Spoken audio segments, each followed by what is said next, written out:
The position's a full-time role, the head selection role, national selector role. Andrew is not available to work full-time. He's just set up a new legal practice, and so he's not available to apply for the role. Greg Chappell is the national talent manager. I think it's a bit of a misnomer that he's a full-time selector. He's not. He's a national talent manager probably 80% of the time and 20% as a selector. When you get a chance to read the report, you'll see that the recommendation from Don's report that the role of the national talent manager not be a selector.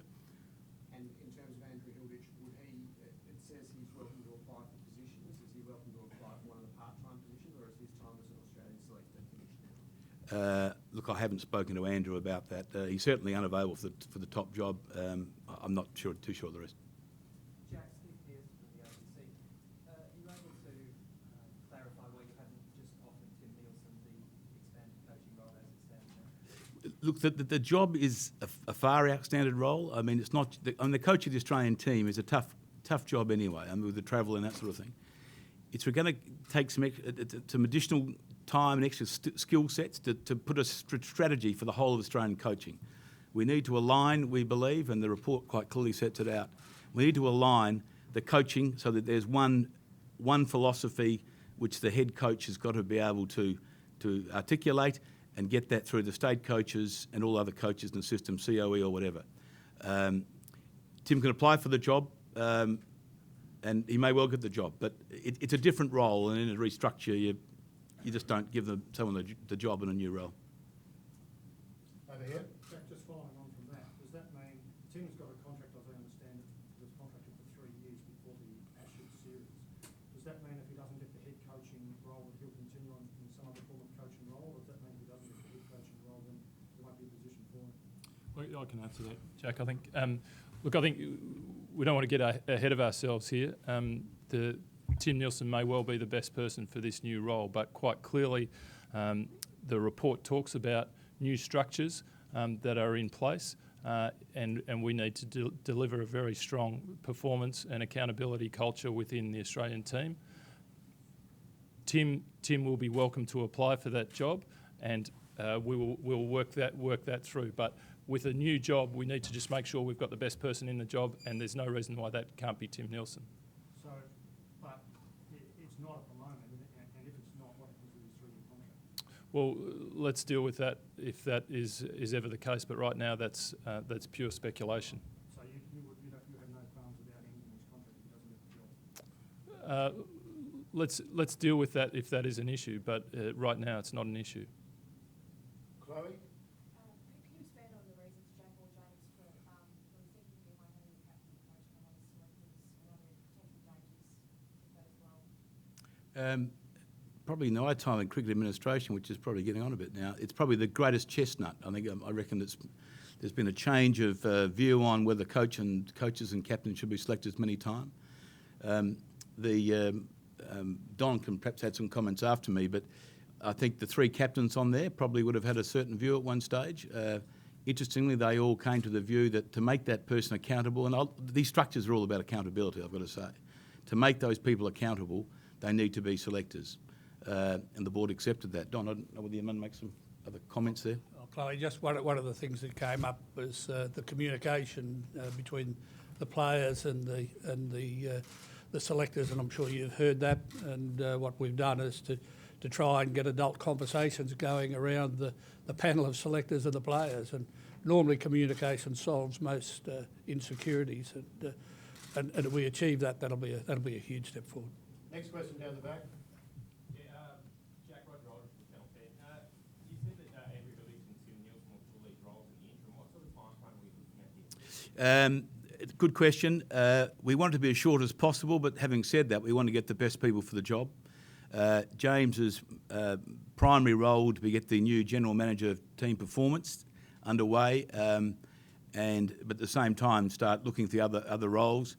But it would be unfair if we recruited the general manager team performance and he already had the other structures in place, because he is going to be responsible for the performance of the team, the performance of the coach, and the performance of other people in the elite system. So there's going to be a bit of a batting order there, but I can't give you a time frame because it's going to be a global search. We're not going to just look in our own backyard. We want to get the best person for the job. Obviously, it's preferable sooner rather than later, but sorry, I can't give you a time frame. So the general manager of team performance will be involved in picking the new head coach and selecting. Yes. Down here, Lee Mulligan. Don, I just wanted to ask, when you conducted this report, some pretty damning report, by the way, did you know full well that, heads may roll as a result? Again, we didn't get into the personalities. Our role was to examine the strategy and then set up a structure that would deliver at least something that gave us an opportunity to get back to number one. So you never know what you're going to come up with in a report. Were you surprised at the state of things? There were some things in there that... don't sound Well, I've been reading what you guys have been saying, so I wouldn't be surprised. But it's I've sort of I had a fair idea what was there. And look, corporations go through this all the time. You go through a halcyon period, and then they go into a decline, and you've got to go back in and start to work your way back up again. And this is no different. Daniel Breddy. Don, I just wanted to get a little bit more detail from you about how closely you looked at England's structures, England's recent success. Yeah, I saw some speculation about that, but I'll tell the story. I got an email overnight from a good friend of mine in England, and he said, now that we're number one, would you like some input into your report? And I said, well, as a matter of fact, I was thinking about putting in that we have a recommendation, we get a Zimbabwean coach and 4 South Africans into the side. I only can remember 4.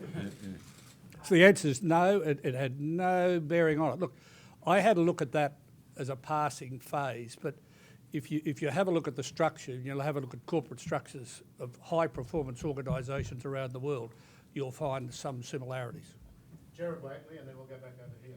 To any of the three of you, what would you categorise as the key breakdown or the key failure that led to the summer of cricket we saw during the Ashes? What have you identified as the key letdown game? You want to? Look, this is from an outsider's point of view. When you come into an organisation, clearly you look at it in a different set of lenses. And the lack of accountability and the performance, the lack of accountability and the objective of really performing was something that wasn't in the jargon that was coming through, and that's from what I'm used to outside. So that's an outsider's view. Over here, Chloe. Don, there's been considerable angst in Australian cricket about the impact of the expansion of the Big Bash League and how that will influence traditional cricket. Was that conveyed to you through the interviews and in compiling this review? Not as a negative. It's part of the landscape we work in now, and Big Bash is part of the landscape. And I think the biggest challenge that James and his team have got is how they're going to schedule it all, and I think that's going to be a huge challenge for all nations as you start to manage this new form of cricket. Julian Steve down the back, and then we'll go back to Roger. James, when you first saw the report, was there anything in there, or a couple of things in there that really shocked you or really surprised you about some of the feedback that you received? I don't think there were any major surprises. I mean, it's a harsh review. It's something that we need to face up to and will face up to. The Ashes was quite clearly a catalyst for a major review, and as is identified in the review, there's a couple of components to it. One is specifically around the Australian team, and then more broadly around the systems. And I think it really works to it aligns back to our strategy and sets up structures that are in place. And I think the harsh reality of the Ashes series gone is that none of us like and enjoy not being number one. And I think what we have now is some clear structures and accountabilities that will drive a performance culture that sees us back on top as soon as possible. Roger down the back, and then we'll come to Malcolm Conn and then Greg Ball. John, there's been plenty of criticism of the contract structure in Australian cricket as recently as just a couple of months ago when the new contracts were offered. Will that be restructured in the, is the recommendation that be restructured? That's up to James and his negotiations that he has, but we do live in a world of pay and performance, and it's one that I'm sure that we would like Cricket Australia to look at. Malcolm Conn. Ian, what's the feeling amongst in your all of you about the standard of the Sheffield Shield competition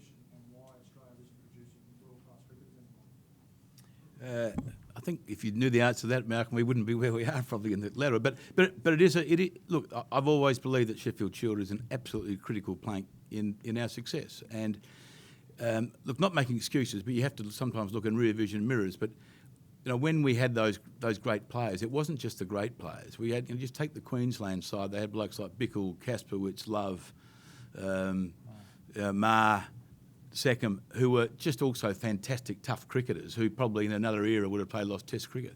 We lost not just the top blokes, just a lot of blokes. And it worries me that there's been, some players around who have been the next best thing for a long time and haven't really produced. And look, I think it is a concern. Whether it's coaching, whether it's, I don't know. But this new structural system, hopefully, Malcolm, will flush that out because critical it is flushed out. Greg Bob? Don, reading the long-term steps here, it seems to suggest that you might think that Test cricket has lost its priority in Australian cricket's thinking. You talk about recognising that the grade cricket is a vital pathway. Do you think that's been marginalised in recent years? My other question out of that is about the Big Bash League. You seem to suggest that perhaps the way it's set up is working against the best interests of Test cricket.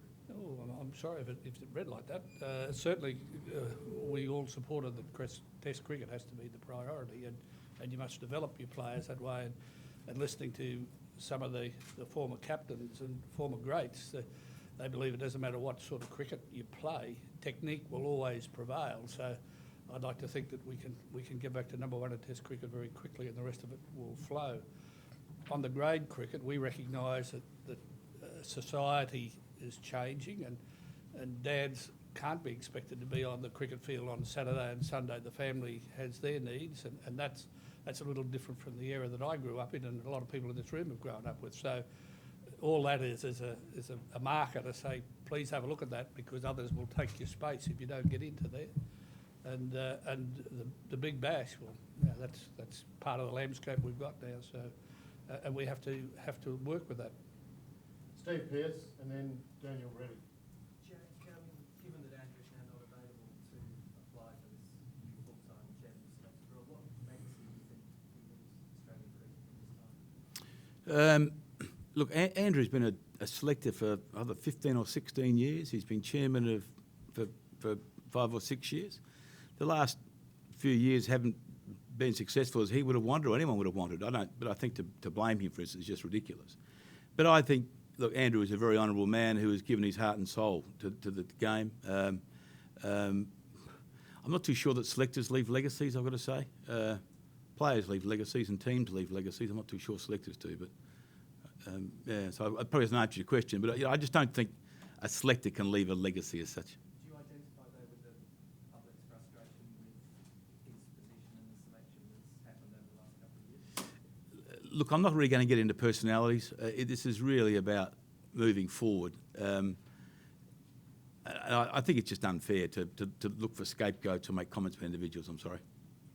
Daniel Reddy. For James or Jack, is just to clarify, is Greg Chappell happy to continue as National Talent Manager without being selector, or is that whole position opened up? Well, in terms of whether Greg's happy or not, that's something that you can ask him. I've spoken to him ahead of these recommendations being handed down. So he understands what was recommended and what the board has adopted in that respect. And we'll go forward from there. He may well have some decisions to make himself about that, but that's really in his hands. But he seemed accepting of it on the basis. Look, it was a brief conversation. I had a lot of people to speak to today. I was delivering a message to give him an update. He hasn't seen the report, for example, so he needs time to digest that. I don't have a feel for what his response was. Chloe Salto. James, in relation to the two part-time selection roles, does it independent mean that Jamie Potts has to step aside as well when he holds a role in South Australia? There's some commentary in the report about that as I see it. I think from memory the report talks about perhaps ideally they would be independent of state associations and not holding down a full-time job with a state association. But the report also says there is no evidence of that being a problem. The panel found no evidence of that being a problem, and ultimately the panel felt that the most important thing was that the people appointed into these roles are the best people for the job. Thank you. Leith? Don, I just want to ask you, as a selector and a coach of paid, I guess, for the state of cricket, what about at board level administration?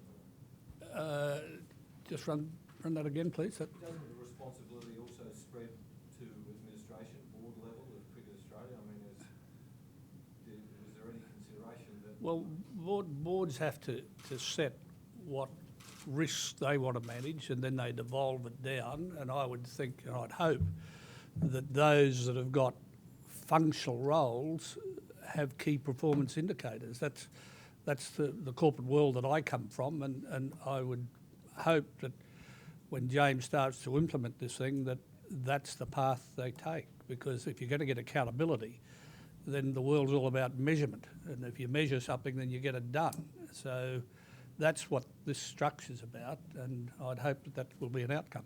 As for the board, I'm not sure how you could put a performance measure on it, but it's one that I'm sure we'll put our mind to it at some stage. Roger, down the back. Yeah, I just want to clarify, just again on Greg Chappell, but so he, obviously Nielsen's position's been altered, he can reapply. Chappell's position's been altered too, but is the intention that he can, if he's happy to continue, he's the man that you guys want in that position? Greg Chappell is the Cricket Australia National Talent Manager, and he will continue in that role. The recommendation of the panel, which has been adopted by the board, is that the National Talent Manager will report through to the new full-time national selector. And it was seen as important that there's a segregation of duty between the national selector and the National Talent Manager such that the National Talent Manager was no longer a selector. Nothing to do with personality or anything like that. It's purely a structural decision that best divests accountability. Daniel Brady? James, just regarding Michael Brown and the creation of the new position to sit alongside him, does that indicate that you want someone with I suppose, a greater direct cricket background in that position, whereas obviously Michael's involvement prior to cricket before administration, etc.? Look, I wouldn't want to get too specific about the person specification, if you like, for this new role. We need to think very carefully about what we want from this role, and the more you narrow it down, the more you narrow the field. We know what the outcomes are, we know what our strategy is, and we know what the outcomes are, and we need to be open to, as Jack's talked about, it will be a global search. And in terms of having a cricket background, obviously that would be a very significant benefit. But I don't think we should be so foolish as to be very specific that it has to be a cricket background, because it may well be that the best person for the job doesn't have a cricket background. Right down the back, and then over here. Tony Shimeki from SEN. Jane, you might be the best to answer this. There's some word this morning that there may have been a fallout between Greg Chappell and the players, and that the players had barred him from the dressing room. Are you aware of that at all? I'm not aware of any sort of barring or anything like that. I know there was various tensions during the course of the summer where players wanted their own time in the dressing room, and I think at various stages I probably wasn't welcome in the dressing room either. Greg Baum? James or Jack, this report's been a long time coming, understandably. We're already effectively in 20 season. How soon do you think you can workfully implement what you intended to from the report? As I pretty well said earlier, I mean, we want to do it as soon as possible, Greg. We don't want to leave, but we don't want to leave any stone unturned and not getting the best people. So it's really the general manager team performance is the most critical one, because he has to really be involved with the other two roles. But we need to also start down the track. We can't wait as a point and start the new search either. So there's going to be some overlap. But to give a time frame, Greg, is just too hard. It's how long a piece of string a bit, because if we have a global search, it's going to take a while to get that list. It's going to take a while to do assessment. Ideally, it'd only be 8 weeks, but to try and put a time frame on it, sorry, it's just too hard. Roger Vaughan down the front, and then we'll go down the back. James or Jack, I know this is very comprehensive today, but also Colin Carter is doing another review. Can you give us any update on where that's at? I think there might be some Yeah, I can do that. Colin Carter and David Crawford are doing a governance review. They're still conferring with the states about that. They've still got some states to go. I anticipate they'll probably give a preliminary report to the board in October. One thing I've got to make, though, it's not a board decision, actually, whether you change the board. Everyone thinks that we should sack ourselves, obviously, or something. But in fact, it's the states, the shareholders, actually, under the Constitution, are the people who appoint the board. So any changes that are made to the board structure, the Constitution or whatever, actually have to come from the state associations, and it's their call. So that's why there's got to have to be extensive consultation, and this consultation is only the first one. There will be a second or perhaps even third round of consultations with them. So again, sorry, I can't give you when we appointed David and Crawford, our initial planning before we appointed David and Colin was to the AGM in late October. That's not a possibility, and David and Colin told us earlier in the piece that wasn't a possibility either. Down the back. John stands up in the figure. Did you get any resistance for not being a cricket person, who like hockey perhaps, and sort of coming from the corporate world? I'd call myself a cricket tragic. I can watch cricket anywhere in the world if I get an opportunity. So, no, I didn't get the resistance. No, I think I've been around sporting bodies enough now to understand how they work. Can I actually perhaps add something now? I mean, we sought Don out particularly as the orchestra, the orchestra conductor, if you like. You need someone with corporate experience, and I don't think Don's CV is surpassed by many. You need someone who's actually going to talk about accountability in those roles. I think just cricketers themselves doing it, they need some guidance. That's what happened. Lola from the Australian. Don, with your experience with changes to corporate cultures and things, can you foresee how long this is going to take and when we will see some results of it? And will this stop us falling to number 5 in being beat by England 2 Ashes series in a row? Well, there's no silver bullet in any transitions or any reform programs you put in place. It's an orderly process, and you can write all the good words, but really it's all in the execution now, and that's going to be the test. I think it'll take the best part of 18 months before you see the seeds of anything really changing. I think people will feel a lot better when the side starts to perform on the field, but hopefully this will take a lot of the side pressures and other distractions away from the team and let them just concentrate on what's going on on the field, and I think that'll be a good step forward. And Jared down in If we do this properly, will we not find I can't even pick currency, so there's no good me asking where you're going to finish in a cricket competition. Jared, and then we'll go to Malcolm. James, to pick up on what Jack said about the value of hindsight, now that you've seen what the failings have been identified as, do you think some of them were foreseeable heading into the summer and perhaps should have been picked up and addressed before it happened? Look, I think the report clearly identifies that to some extent we've been victims of our own success. The success has perhaps masked some of the cracks that may well have been appearing along the way. I mean, if you go back, for example, to the summer of 2009-10, the year before we disastrously lost the Ashes, we played 8 Test matches and we won 7 of them. So, on a performance basis, if you look at that, if you look at the win-loss record, it may be difficult to specifically identify too much that's wrong with what's going on. But what I'm really pleased about is that this review and its recommendations recommend a structure that the board has already sought to put in place that is designed to deliver accountability and performance of the like that Australian cricket has never seen before. And I think that, as a starting point, is a very significant step forward and should be the makings of a very significant turnaround. Malcolm Con. Can I ask James, with the restructure, do Clarke and Nielsen automatically become selected on this tour of Australia for the Test series? Does Greg Chappell stay on as a selector in the Test series? The board has resolved today that that Michael Clarke and Tim Nielsen will immediately become selectors. It's also confirmed that the selection panel will remain in place as it is with those 2 additions until such time as that restructure is confirmed and those new positions are appointed. It's very, very important to keep business as usual as best we can there. Right, so Greg Chappell remains selected for the rest of this tour? Yes. Until what I said was until such time as we appoint the national selector and the part-time selectors. Roger Vaughan. Don, just, you were asked before how long it will take to get results from this review that Cricket Australia wants to see. We spoke about how, removing some side tensions, I think was the term you used. Would it be, do you think, you're saying 18 months, do you think there will be some immediate positive sort of results? And I'm thinking here, especially in terms of the national team's performance.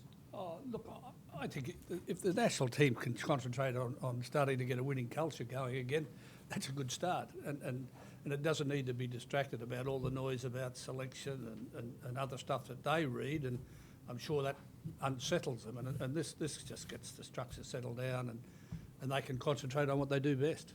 And that's really what it'll be all about. And that, do you think that could transfer into immediate sort of... I'm hopeful. I'm hopeful. Any more questions, ladies and gentlemen? Oh, no, sorry? Can I just ask one more? Certainly, Steve. I know you don't want to put a timeline on the appointments of the new panel, but can you say that the new panel, the new chairman of selectors will be in place by the summer, in time for the summer test series? I can say that the appointment of a full-time national selector is an absolute priority, but it doesn't outrank the priority of getting the new general manager of team performance there, because as Jack explained earlier, it's very important that that person has a say in the selection, because the national selector will report directly to the team performance manager, and that is a significant change from where it's been before, because the selectors have in the past reported through to the board. And so that's a significant change in structure, and it's very important that it works in that sequence.